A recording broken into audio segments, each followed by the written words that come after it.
En primera plana, Braulio Moro. Bienvenidos a En Primera Plana, una emisión de Radio France Internacional y France 24 en español, dedicada al análisis de la actualidad internacional. Hoy aquí, en Primera Plana, hablamos del Mercosur, el mercado común del sur, que tras 2 décadas de interminables negociaciones, parece que finalmente llegará a un acuerdo comercial con la Unión Europea, su principal socio en materia comercial. Saludamos ya a nuestros invitados. Vera Chiodi, profesora asociada del Instituto de Altos Estudios de América Latina, experta en economía. Bienvenida. Gracias y gracias por la invitación. Federico Ibargüen, asesor y consultor en temas de América Latina. Bienvenido, Federico. Braulio, muy buenos días. Gracias por tu invitación. Y Paloma Barón, periodista de la redacción Brasil en Radio France Internacional. Bienvenida, Paloma. Gracias. Mercosur, un nuevo aliento o camino al fracaso. Estamos aquí en Primera Plana.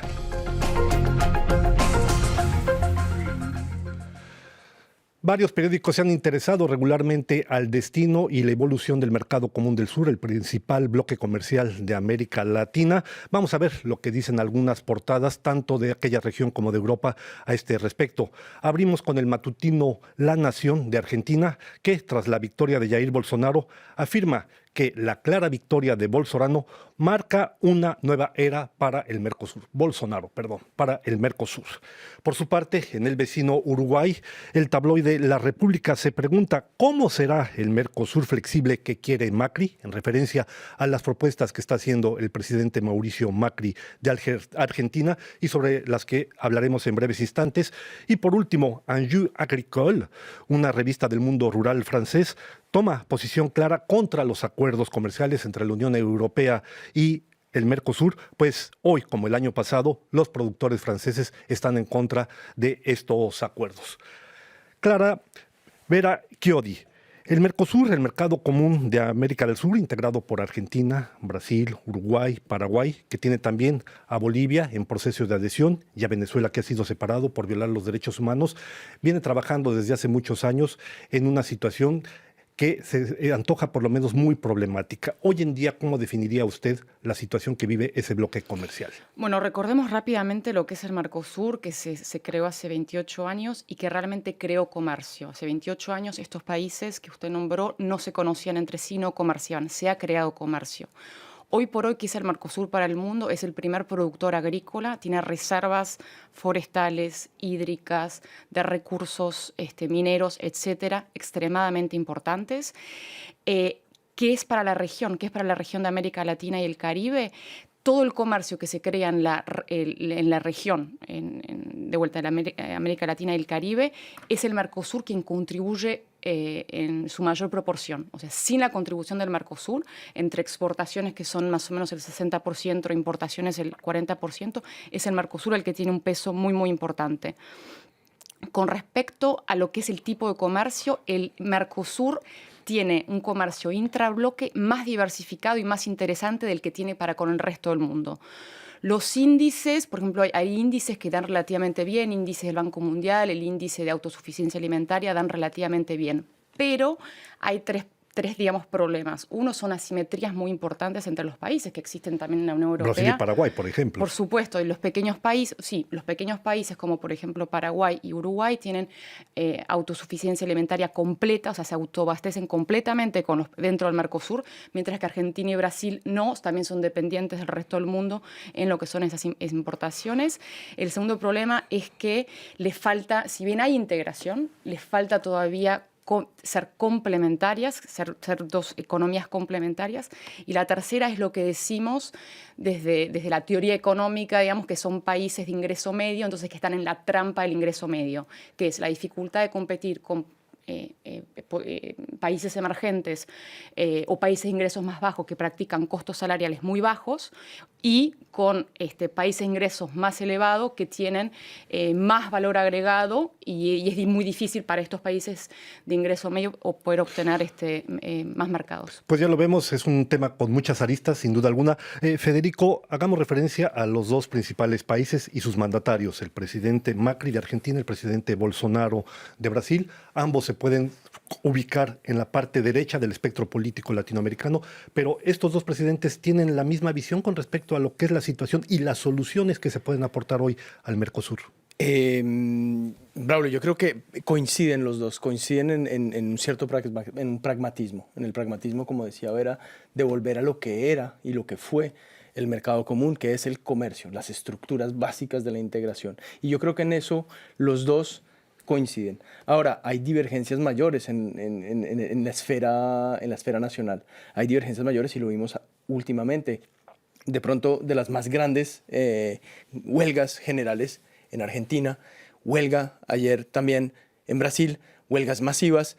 Hay una inestabilidad social y económica. Hay una urgencia interna, hay una urgencia política interna, hay una demanda política interna que yo creo que va a marcar de una manera muy clara lo que van a poder, lo que van a decidir hacer con este mercado común, que como lo decía bien Vera, es un mercado que les permite a las dos economías vivir, son economías que no son complementarias, son competitivas, y esa competitividad al final de cuentas es la que yo creo que va a llevarlos también a darle al Mercosur un poco de flexibilidad, que es lo que decía Macri igualmente. Y que también es su talón de Aquiles.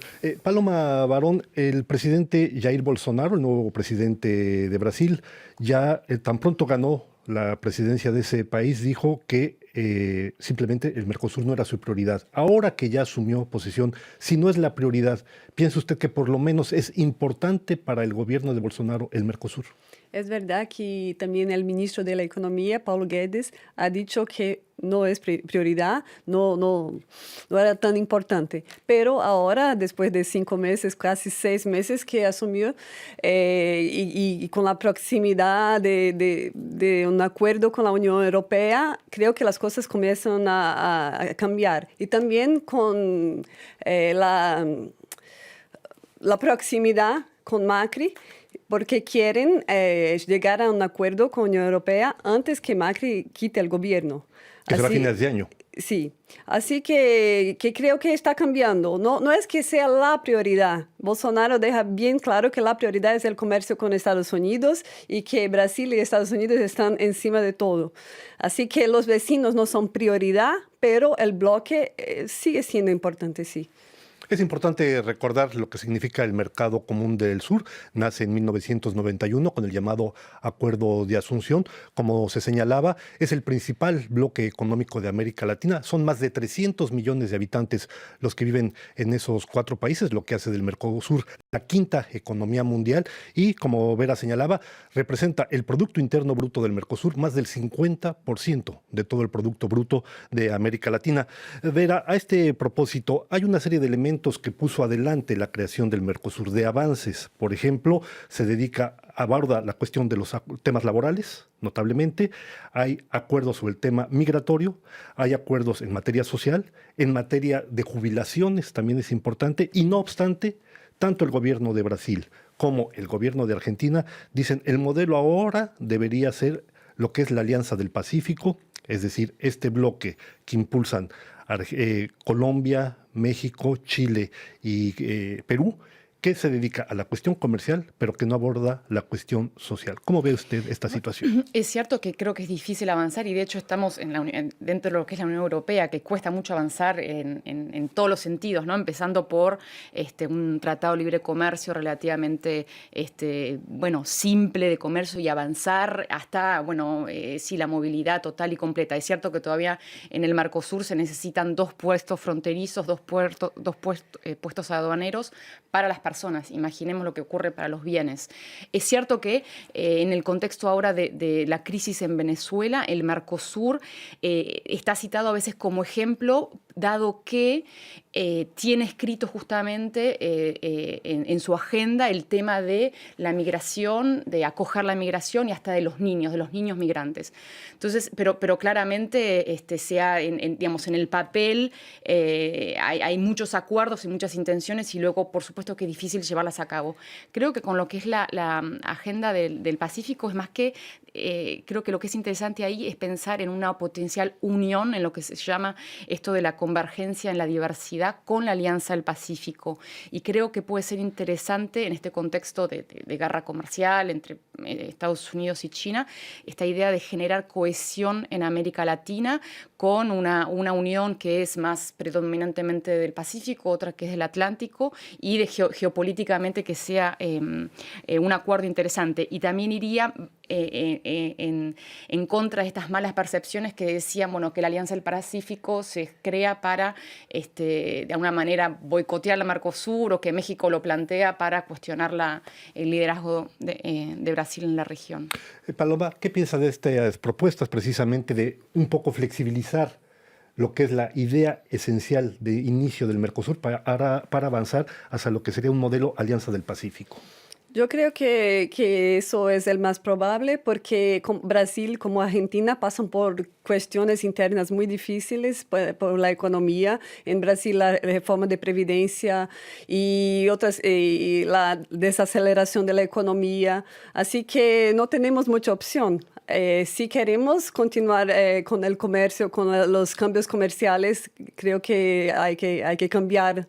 Y también el social no es una prioridad para el gobierno Bolsonaro, ni internamente ni para el bloque. Así que podemos esperar retrocesos sociales para el Mercosur también. Hablemos muy brevemente de lo que son las negociaciones ahora entre la Unión Europea y el Mercosur. En mayo pasado, hace 2 semanas, ha habido ya negociaciones en Buenos Aires. Parece que la situación avanza considerablemente. Vera, ¿qué se sabe a este propósito?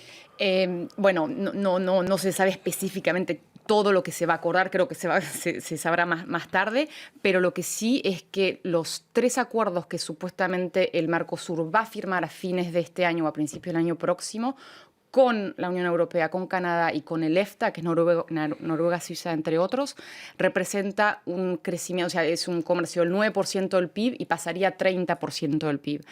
Es cierto que parecería que el bloque está más interesado y preocupado en generar comercio entre diferentes bloques más que arreglar los problemas internos. Pero bueno, es cierto que el contexto es muy malo para todas las uniones regionales como el UNASUR, que suspendió los pagos, que no tiene secretario general. Federico, en 40 segundos, ¿piensa usted que esta vez hay las posibilidades reales de que se llegue finalmente a un acuerdo después de 20 años de negociación? En 40 segundos, por favor. Me parece que lo que no se hizo en 40 años no se va a hacer en 2. No estoy seguro porque las reticencias son múltiples en Europa, en Irlanda, en Francia, que no quieren ver venir y no quieren ver llegar la carne y el bovino a sus mercados. Muy bien, vamos a hacer una pausa. Regresamos en unos breves instantes. Despedimos a nuestro público de France 24 en español aquí en Primera Plana.